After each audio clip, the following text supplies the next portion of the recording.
ಸ್ನೇಹಿತರೆ ನಮಸ್ಕಾರ. ಇವತ್ತು ನಾವೆಲ್ಲರೂ ಇಲ್ಲಿ ಸೇರಿದ್ದೇವೆ ಪಾಲಡ್ಕ ಎಂಬಂತಹ ಒಂದು ಸ್ಥಳದಲ್ಲಿ.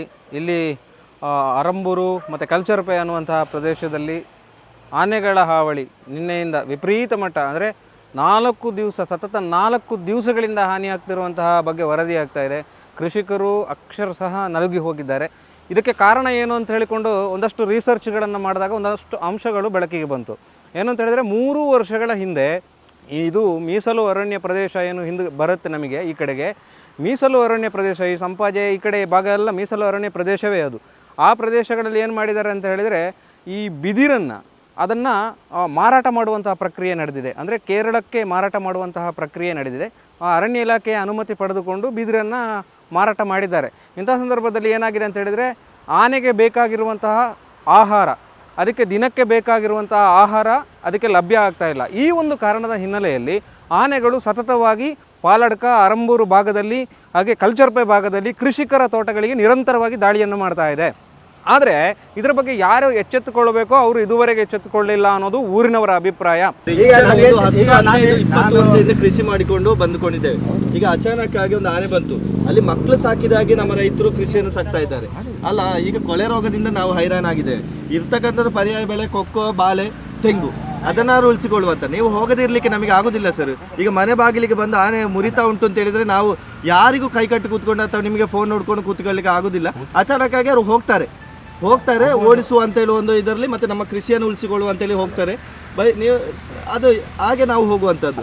ನಾವು ಪ್ರಾಣಿಗಳಿಗೆ ಹಿಂಸೆ ಮಾಡಬೇಕು ಅಥವಾ ಕಾಡಿನಿಂದ ಬಂದಿದೆ ಕಾಡಿಗೆ ಇದು ಮಾಡ್ಬೇಕು ನಮ್ಮದು ಇದೆಲ್ಲ ಓಡ್ಲಿ ಅಂತ ಹೇಳುವಂತ, ನಮ್ಮ ಬೆಳೆಯನ್ನು ನಮ್ಮ ಇದನ್ನು ರಕ್ಷಿಸಿಕೊಳ್ಳುವ ಅಂತೇಳಿ ನಾವು ರೈತರು ಹೋಗುವಂಥದ್ದು. ಎಲ್ಲರೂ ಮಾಡೋದು ಸರಿದೆ. ಬೆಳೆ ಏನು ನಷ್ಟ ಆದಾಗ ಅದಕ್ಕೆ ನೋವು ಆಗ್ತದೆ, ನಾವು ಅಟೆಂಡ್ ಮಾಡ್ತೀವಿ. ಆದರೆ ನಾನೇನು ಹೇಳಬೇಕು ಅಂತ ಹೇಳಿದರೆ ಅದರಲ್ಲಿ ನಮ್ಮ ಮುನ್ನೆಚ್ಚರಿಕೆನೂ ಇರಲಿ ಅಂತ.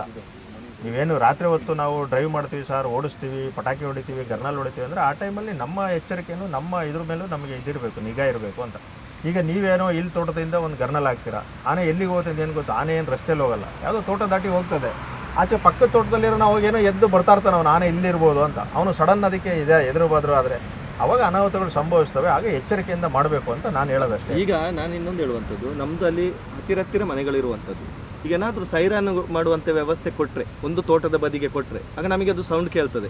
ನಾವು ಅಷ್ಟು ಗಡಿಬಿಡಿಯಲ್ಲಿ ಹೋಗ್ಲಿಕ್ಕೆ ಆಗೋದಿಲ್ಲ, ಇಲ್ಲಿಂದಲೇ ಗರ್ನಲ್ ಹೊತ್ತಿಸಿ ತೋಟಕ್ಕೆ ಹಾಕ್ಬೋದು. ಆ ರೀತಿಯ ಒಂದು ವ್ಯವಸ್ಥೆ ಏನಾದರೂ ಇಮಿಡಿಯೇಟ್ ಮಾಡಬೇಕು ಅಂತ ಹೇಳುವಂಥದ್ದು. ಅಲ್ಲ ಅದಕ್ಕೆ ಈಗ ಈ ಟಿಪಿಗೆ ಆಗಿರೋದು ಬೇರೆ ವ್ಯವಸ್ಥೆಗೆ ಅನುದಾನ ಬರಬೇಕು, ಇದು ಬರ್ತದೆ. ಇದಾದರೂ ಒಂದು ವ್ಯವಸ್ಥೆ ಮಾಡಿ. ನಾವು ನಿನ್ನೆ ಕೇಳಿದವು ಗರ್ನಲ್ ಕೊಡಿ ಸರ್, ಕೊಡಿ. ಒಂದು ಗರ್ನಲ್ ನಮಗೆ ಸಿಕ್ಕಲಿಲ್ಲ. ಆ ಸಿಕ್ಕಿದ ಗರ್ನಲ್ ಸಹ ಹೊಡಿತಾ ಇಲ್ಲ. ಈ ಥರದ ವ್ಯವಸ್ಥೆ ಇರುವಂಥದ್ದು. ಎಲ್ಲಿಂದ ಯಾರು ತಂದಿದ್ದು ಗರ್ನಲ್? ಗರ್ನಲ್ ನಮಗೆ ಸ್ವಲ್ಪ ಬಂತು ಒಂದು, ಅಷ್ಟೇ ನಾವೇ ಅದು ವ್ಯವಸ್ಥೆ ಮಾಡಿದ್ದು. ಈ ಕಡೆಯಿಂದ ಬರಲಿಲ್ಲ, ಡಿಪಾರ್ಟ್ಮೆಂಟಿಂದ ನಮಗೆ ನಾನು ಹೇಳೋದು ಗರ್ನಲ್ಲು ಕೊಡೋದು ದೊಡ್ಡ ವಿಚಾರ ಅಲ್ಲ. ಗರ್ನಲ್ ಸಿಕ್ಕಿದ ಕೂಡಲೇ ನಾನು ಹೇಳ್ತೀನಿ ಕೇಳಿ. ಈಗ ಗರ್ನಲ್ಲು ಸಿಕ್ಕಿತು ಅಂತ ಎಲ್ಲರ ಕೈಯಲ್ಲೂ ಗರ್ನಲ್ ಕೊಟ್ಕೊಂಡವ್ರು ಎಲ್ಲರೂ ಹೊಡಿತಾ ಇದ್ರೆ ಎಲ್ಲಿಗೆ ಹೋಗ್ಬೋದು ಹೇಳಿ? ನೀವು ಸುಮ್ಮನೆ ಯೋಚನೆ ಮಾಡಿ ನೋಡಿ.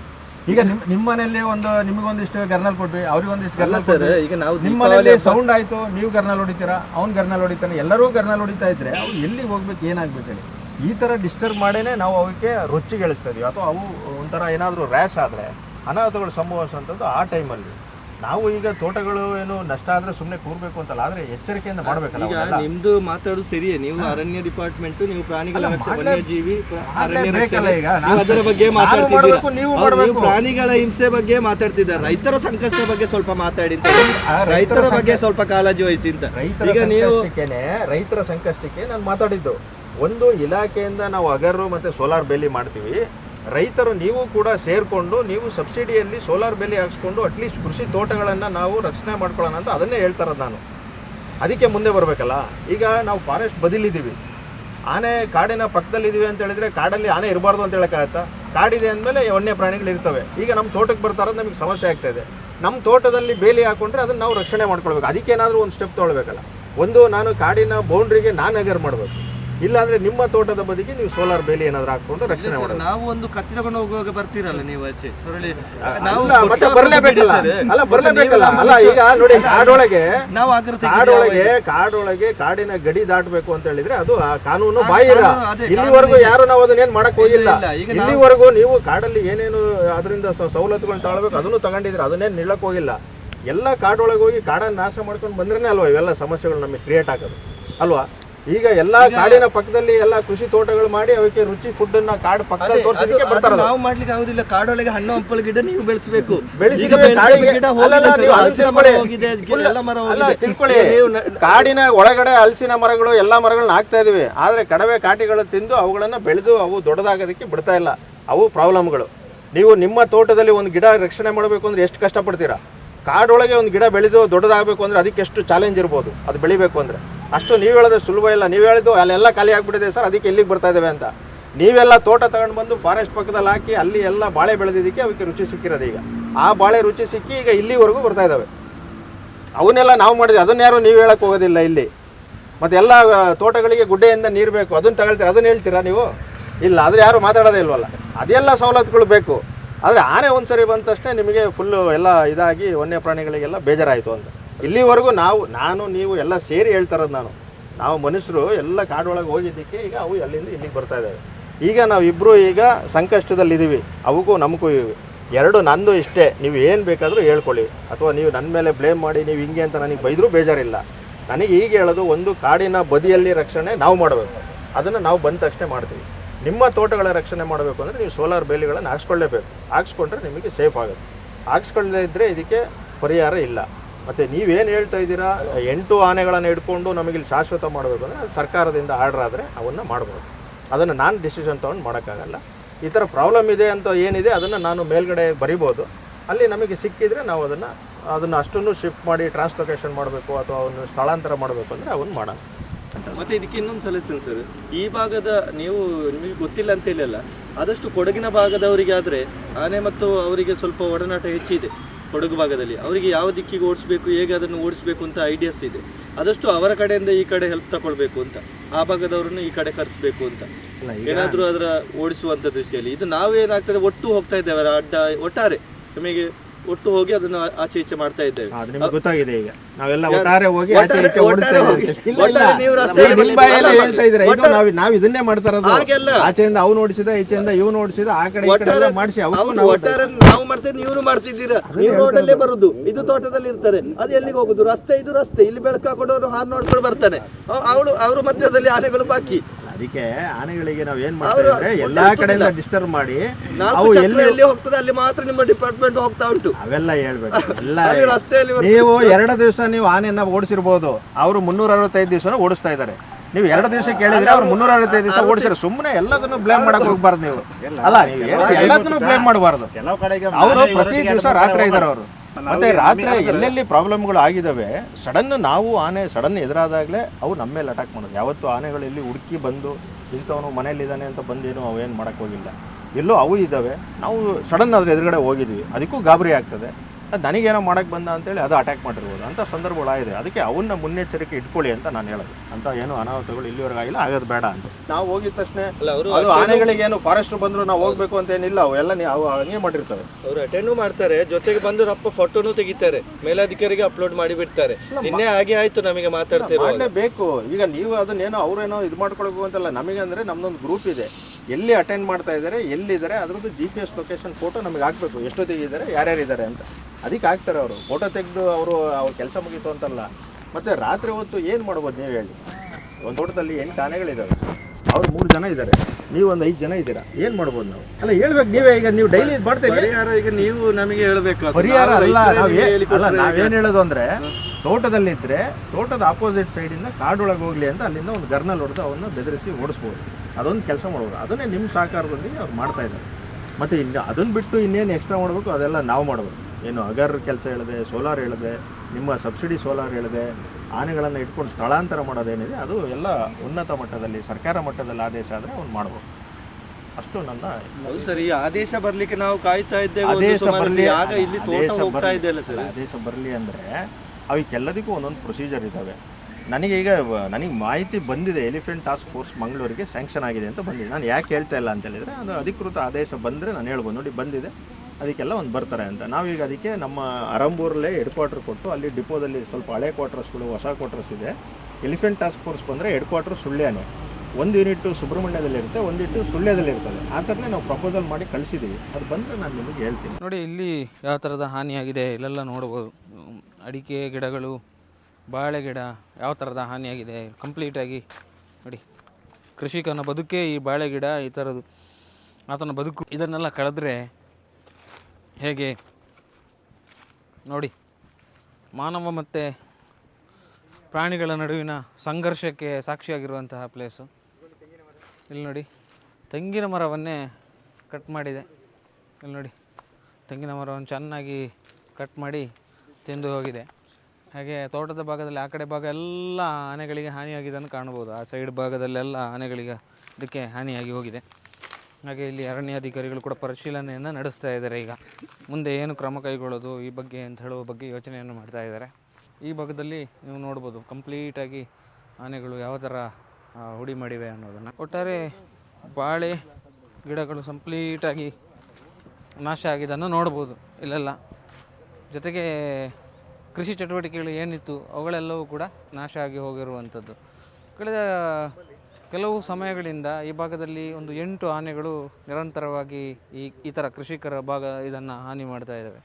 ಇಲ್ಲೆಲ್ಲ ನೋಡ್ಬೋದು ಕಂಪ್ಲೀಟಾಗಿ ತೋಟ ಯಾವ ಥರ ಒಂದು ಹಾನಿಯಾಗಿದೆ ಅನ್ನುವಂಥದ್ದನ್ನು ನೋಡ್ಬೋದು.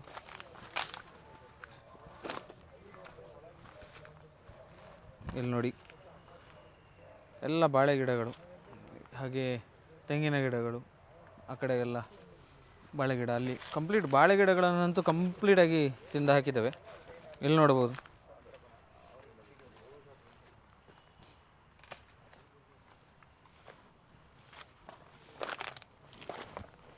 ನೋಡಿ, ಇಲ್ಲೆಲ್ಲ ಆನೆಯ ಲಡ್ಡಿ ಇದೆ. ಅಡಿಕೆಯ ಗಿಡಗಳು ಕೂಡ ಸಣ್ಣ ಸಣ್ಣ ಗಿಡಗಳನ್ನು ಕೂಡ ಕಟ್ ಮಾಡಿದೆ ನೋಡಿ. ಸಣ್ಣ ಸಣ್ಣ ಗಿಡಗಳು ಕೂಡ ತುಂಡಾಗಿ ಬಿದ್ದಿವೆ. ಈ ಭಾಗದಿಂದ ನೋಡಿ ಕಂಪ್ಲೀಟ್ ಬಾಳೆ ಗಿಡಗಳು, ಎಷ್ಟು ಬಾಳೆ ಗಿಡ ಇದೆ ಎಲ್ಲವೂ ಸರ್ವನಾಶ ಆಗಿ ಹೋಗಿದೆ. ಹೇಳ್ಬೋದು ನಾವು ಅರಣ್ಯವನ್ನು ನಾಶ ಮಾಡಿದ್ದೇವೆ. ಅರಣ್ಯವನ್ನು ನಾಶ ಮಾಡಿದರ ಪರಿಣಾಮವೇ ಇವತ್ತು ವನ್ಯ ಮೃಗಗಳು ಏನು ಆನೆ, ಕಾಡುಕೋಣ ಈ ಥರದ್ದೆಲ್ಲ ರೈತರ ತೋಟಕ್ಕೆ ನುಗ್ತಾ ಇದ್ದಾವೆ ಅನ್ನೋದನ್ನು ನಾವು ಕಳೆದ ಕೆಲವು ಸಮಯಗಳಿಂದ ಕೇಳ್ತಾ ಇದ್ವಿ. ಅದು ನಿಜ ಕೂಡ ಹೌದು. ಅರಣ್ಯವನ್ನು ನಾಶ ಮಾಡಿದರ ಪರಿಣಾಮವೂ ಕೂಡ ಒಂದು ಆಗಿದೆ. ಜೊತೆಗೆ ಈ ಭಾಗದಲ್ಲಿ ಹೆಚ್ಚಿನ ಒಂದು ಜನರಿಗೆ ಕಾಡಿಗೆ ಈಗ ಹೋಗಲಿಕ್ಕೆ ಯಾರಿಗೂ ಪರ್ಮಿಷನ್ ಇಲ್ಲ. ಮುಂಚೆಲ್ಲ ಪರ್ಮಿಷನ್ ಹೇಗೋ ಹೋಗ್ತಾಯಿದ್ರು, ಬಟ್ ಇವತ್ತೆಲ್ಲ ತಡೆಗೋಡೆಗಳನ್ನು ಮಾಡಿ ಯಾರೂ ಕೂಡ ಕಾಡಿನ ಒಳಗೆ ಹೋಗಲಿಕ್ಕೆ ಸಾಧ್ಯ ಇಲ್ಲ, ಆ ಥರದ ಪರಿಸ್ಥಿತಿ ಇದೆ. ಈ ಹಿನ್ನೆಲೆ ಇದ್ದರೂ ಕೂಡ ಈ ಕಡೆ ಭಾಗಕ್ಕೆ ಆನೆಗಳು ಬರ್ತಾ ಇರುವಂಥದ್ದು ಬಹಳಷ್ಟು ನಮಗೆಲ್ಲರಿಗೂ ಕೂಡ ಯಾವ ರೀತಿಯಾಗಿ ಒಂಥರ ಕೃಷಿಕರ ತೋಟ ಹಾಳಾಗ್ತಾ ಇದೆಯಲ್ಲ ಅನ್ನುವಂತಹ ಒಂದು ಮನಸ್ಸಿಗೆ ಆಗುವಂತಹ ನೋವು. ಅಂದರೆ ಕೃಷಿಕ ಕಷ್ಟಪಟ್ಟು ಬೆಳೆದು ಎಷ್ಟೋ ವರ್ಷಗಳ ಪ್ರಯತ್ನದಿಂದ ಇದನ್ನೆಲ್ಲ ಸಾಲ ಸೋಲ ಮಾಡಿರುವಂಥದ್ದು. ಆದರೆ ಅವು ಬಂದು ಒಂದು ರಾತ್ರಿಯಲ್ಲಿ ಯಾವ ಥರ ಮುಗಿಸಿ ಆಗ್ತವೆ ಅನ್ನೋದನ್ನು ನಾವಿಲ್ಲಿ ವಿಡಿಯೋಗಳ ಮೂಲಕ ನೋಡ್ಬೋದು. ಆನೆ ದಾಳಿಗೆ ಸಂಬಂಧಪಟ್ಟಾಗ ಈ ಭಾಗದಲ್ಲಿ ಪರಿಸರದಲ್ಲಿ ಸಾಕಷ್ಟು ನಷ್ಟ ಆಗಿದೆ. ಈ ಹಿನ್ನೆಲೆಯಲ್ಲಿ ಸುಳ್ಯದ ವಲಯ ಅರಣ್ಯಾಧಿಕಾರಿಯಾಗಿರುವಂಥ ಮಂಜುನಾಥ್ ಅವರು ನಮ್ಮ ಜೊತೆ ಇದ್ದಾರೆ. ಸರ್ ನಮಸ್ತೆ. ನಮಸ್ತೆ. ನಮಸ್ತೆ ಸರ್, ಈಗಾಗಲೇ ನಾವು ಒಂದಷ್ಟು ಮಾತುಗಳನ್ನು ಕೇಳಿದ್ವಿ, ಉಗ್ರವರ ಆರೋಪಗಳು ಇತ್ತು. ಏನು ಸರ್, ಈಗ ಒಟ್ಟಾರೆ ನೀವು ನೋಡಿದಾಗ ಇದಕ್ಕೊಂದು ಪರಿಹಾರ ಕಂಡುಕೊಳ್ಳಿಕ್ಕೆ ಸಾಧ್ಯವಾ ಅಂತ? ಅಲ್ಲ, ಪರಿಹಾರ ಅಂತ ಹೇಳಿದರೆ ನೋಡಿ, ನಮ್ಮದು ಮೊದಲು ನಾವು ತಿಳ್ಕೊಳ್ಬೇಕು. ಕಾಡು ಪ್ರಾಣಿಗಳ ಬಗ್ಗೆ ಮಾತಾಡ್ತಾ ಇದ್ವಿ, ಆದರೆ ಅಲ್ಲಿಯ ಭೌಗೋಳಿಕ ಪರಿಸ್ಥಿತಿ ಏನಿದೆ ತಿಳ್ಕೊಳ್ಬೇಕು. ಎಲ್ಲಿ ಕಾಡಿದೆ ಅಲ್ಲಿ ಕಾಡು ಪ್ರಾಣಿಗಳು ಇರಲೇಬೇಕಾಗ್ತದೆ. ಕಾಡು ಪ್ರಾಣಿಗಳಿದ್ದಾವೆ. ಈಗ ಏನಾಗಿದೆ ಅಂತ ಹೇಳಿದರೆ, ಈ ಪೂಮಲೆ ರಿಸರ್ವ್ ಫಾರೆಸ್ಟಿಗೆ ಸುಮಾರು ಒಂದು 7-8 ತಿಂಗಳ ಹಿಂದೆಯಿಂದ ಆಲೆಟ್ಟಿ ಕೊಳ್ಚಾರ್ ಭಾಗದಲ್ಲಿ ಏನು ಹಾವಳಿ ಮಾಡ್ತಾ ಇದ್ದಂಥ ಒಂದು ಆನೆಗಳ ಗುಂಪಿತ್ತು, ಅದು ಈಗ ಪೂಮಲೆ ಕಾಡಿಗೆ ಬಂದಿದೆ. ಈ ಪೂಮಲೆ ಕಾಡು ಹೇಗಿದೆ ಅಂತ ಹೇಳಿದರೆ ಸುಮಾರು 4 ಗ್ರಾಮಗಳಲ್ಲಿ ಅದು ವಿಸ್ತರಿಸಿದೆ. ಅದು ಆ ಕಡೆ ಉಬರಡ್ಕ ಮಿತ್ತೂರು, ಆಲೆಟ್ಟಿ, ಅರಂತೋಡು, ಮರ್ಕಂಜ ಈ ಭಾಗಗಳಲ್ಲಿ ಅದು ವಿಸ್ತಾರ ಆಗಿದೆ. ಈ ಪೂಮಲೆ ರಿಸರ್ವ್ ಫಾರೆಸ್ಟು ಸಾಧಾರಣ ಒಂದು 5,000 ಎಕರೆ ಇದೆ ಆ ಪೂಮಲೆ ರಿಸರ್ವ್ ಫಾರೆಸ್ಟ್. ಈ ಆನೆಗಳ ಹಿಂಡು ಏನಿದೆ, ಈ ಆನೆಗಳ ಹಿಂಡು ಈ ಪೂಮಲೆ ಫಾರೆಸ್ಟಲ್ಲಿದ್ದು ಹಾಗಾಗಿ ಏನು ಮಾಡ್ತಾ ಇದೆ ಅಂತ, ಯಾವುದು ಕಾಡಿನ ಅಂಚಿನಲ್ಲಿದೆ ಆ ತೋಟಗಳಿಗೆ ಬಂದು ಈ ಏನೊಂದು ಅವಕ್ಕೆ ಈ ರುಚಿಕರವಾದ ಒಂದು ಆಹಾರ ಸಿಗ್ತದೆ, ಬಾಳೆ ಮತ್ತು ಅಡಿಕೆ, ಅದಕ್ಕೋಸ್ಕರ ಅವು ಬಂದು ಅಲ್ಲಿ ದಾಳಿ ಮಾಡ್ತಾ ಇದ್ದಾವೆ.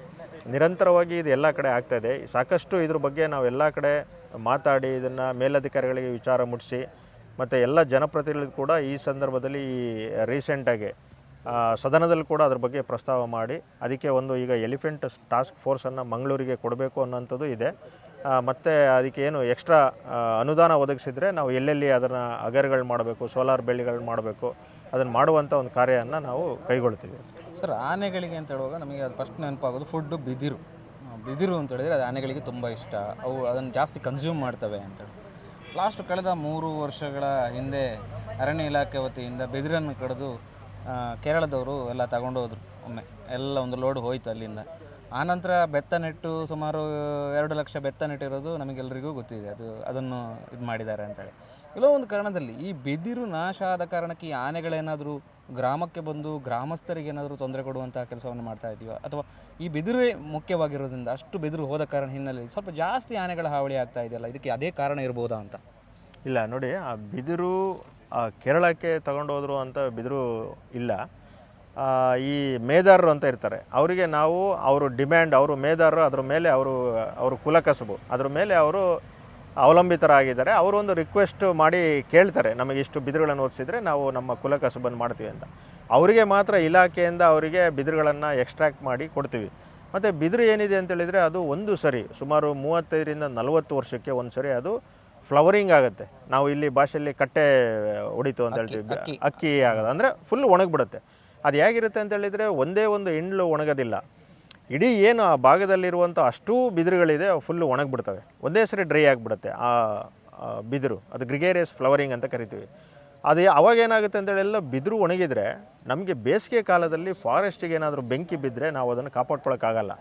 ನಾವು ಲಾಸ್ಟ್ ಟೈಮೆಲ್ಲ ಸಾಕಷ್ಟು ಬೆಂಕಿ ಅವಾರ್ಡ್ಗಳನ್ನು ನಾವು ಸುಬ್ರಹ್ಮಣ್ಯದಲ್ಲಿ ಎಲ್ಲ ನೋಡಿದ್ದೀವಿ. ಈ ಡ್ರೈ ಬ್ಯಾಂಬು ಇದ್ದಿದ್ದಕ್ಕೇ ನಮ್ಮದು ಹೆಕ್ಟೇರ್ಗಟ್ಟಲಷ್ಟು ನಮಗೆ ರಿಸರ್ವ್ ಫಾರೆಸ್ಟ್ಗಳು ಬೆಂಕಿಗೆ ಆಹುತಿ ಆಯಿತು. ಆ ಒಣಗಿದ ಬಿದಿರುಗಳನ್ನು ನಾವು ಆರ್ಸೋಕ್ಕಾಗಲ್ಲ ಅದಕ್ಕೆ ಬೆಂಕಿ ಬಿದ್ದರೆ.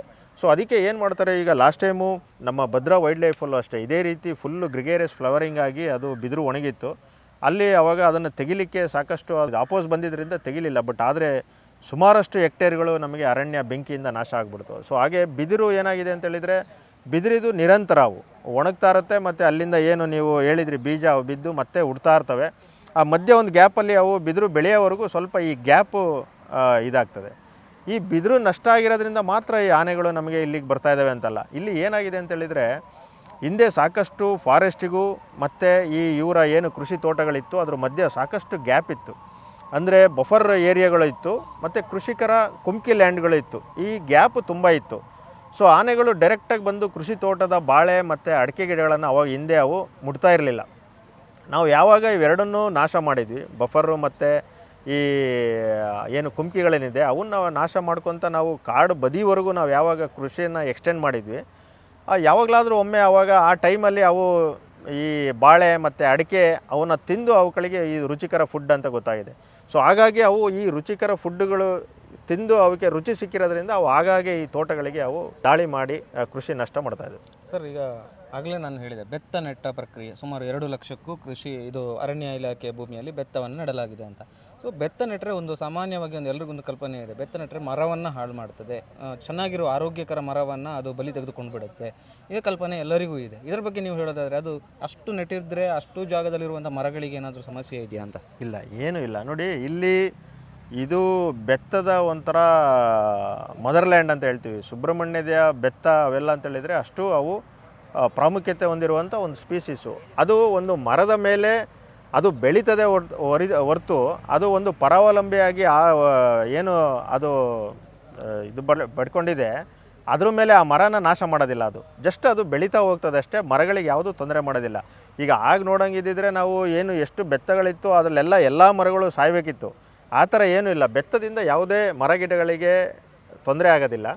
ಆದರೆ ಕೆಲವೊಂದು ಸರಿ ಕೆಲವೊಬ್ರು ಹೇಳ್ತಾರೆ ಈ ವನ್ಯ ಪ್ರಾಣಿಗಳು ಮೂಮೆಂಟ್ಗಳಿಗೆ ಅದು ತೊಂದರೆ ಆಗ್ಬೋದು ಅಂತೆಲ್ಲ ಹೇಳ್ತಾರೆ. ನಾನು ಅಂದ್ಕೊಂಡಾಗೆ ಆನೆಯ ಚರ್ಮ ಎಷ್ಟು ದಪ್ಪ ಇರ್ತದೆ ಅಂದರೆ ಅದಕ್ಕೆ ಯಾವುದೋ ಬಿದಿರಿನ ಒಂದು ಮುಳ್ಳು ಅದನ್ನು ತೊಂದರೆ ಮಾಡುತ್ತೆ ಅಂತ ನನಗೇನು ಅನಿಸೋದಿಲ್ಲ. ಅವುಗಳಿಂದ ಏನೂ ತೊಂದರೆ ಆಗೋದಿಲ್ಲ ಇಲ್ಲಿವರೆಗೂ. ಈಗ ಸಾಕಷ್ಟು ಹಿಂದೆನೂ ಕೂಡ ವನ್ಯ ಪ್ರಾಣಿಗಳಿದ್ದು ಆ ಬೆತ್ತದಿಂದ ಎಲ್ಲ ತೊಂದರೆ ಆಗಿದ್ದರೆ ಅವಕ್ಕೆಲ್ಲ ಈಗ ಅವಳ ಸಂತತಿ ಕಡಿಮೆ ಆಗಿತ್ತು. ಏನೂ ಆಗಿಲ್ಲ. ಪ್ರಾಣಿಗಳಿಗಾಗಲಿ ಮರಗಿಡಗಳಿಗಾಗಲಿ ಬೆತ್ತದಿಂದ ತೊಂದರೆ ಆಗೋದಿಲ್ಲ ನನ್ನ ಅನುಭವದ ಪ್ರಕಾರ. ಒಟ್ಟಾರೆ ನೋಡಿದ್ರೆ ಸುಳ್ಯ ಭಾಗದಲ್ಲಿ ತಾಲೂಕಿನಲ್ಲಿ ಎಷ್ಟು ಆನೆಗಳಿದ್ದಾವೆ, ಏನಾದರೂ ಸರ್ವೆ ಇದೆಯಾ, ನಂಬರ್ಸ್ ಇದೆಯಾ? ಇಲ್ಲ, ನಮಗೆ ಮೇಜರ್ ನೋಡಿ ಗ್ರೂಪು ಅಂತ ಹೇಳಿದರೆ ನಮಗೆ ಈ ಏನು 7ರಿಂದ 8 ಆನೆ ಇದೆ, ಇದು ಒಂದು ಗ್ರೂಪು. ಮತ್ತು ಮಂಡೆಕೋಲ್ ಭಾಗದಲ್ಲಿ ಒಂದು 2 ಆನೆ ಮತ್ತು ಸಿಂಗಲ್ ಇರೋದು ಅಲ್ಲಿ ಒಂದು 3-4 ಇರ್ಬೋದು. ಟೋಟಲಿ ನಮ್ಮ ಒಂದು ರಫ್ ಕ್ಯಾಲ್ಕುಲೇಷನ್ ಪ್ರಕಾರ ಸುಳ್ಯದಲ್ಲಿ ಒಂದು 10ರಿಂದ 15 ಆನೆಗಳು ಇರ್ಬೋದು ಒಂದೊಂದು ಇರುವಂಥದ್ದು ಅಷ್ಟೇ. ಸುಳ್ಯ ತಾಲೂಕಿನ ಭಾಗ ಅಂತ ನಾನು ಸುಳ್ಯ ರೇಂಜಿಗೆ ಹೇಳಿದ್ದೆ. ಸುಳ್ಯ ರೇಂಜಿಗೆ ಹೇಳಿದ್ದೆ. ಓಕೆ ಸರ್, ಎಷ್ಟೊತ್ತು ಮಾತಾಡಿದ್ರಿ, ಮಾಹಿತಿಗಳನ್ನು ಕೊಟ್ರಿ, ಧನ್ಯವಾದಗಳು. Thank you.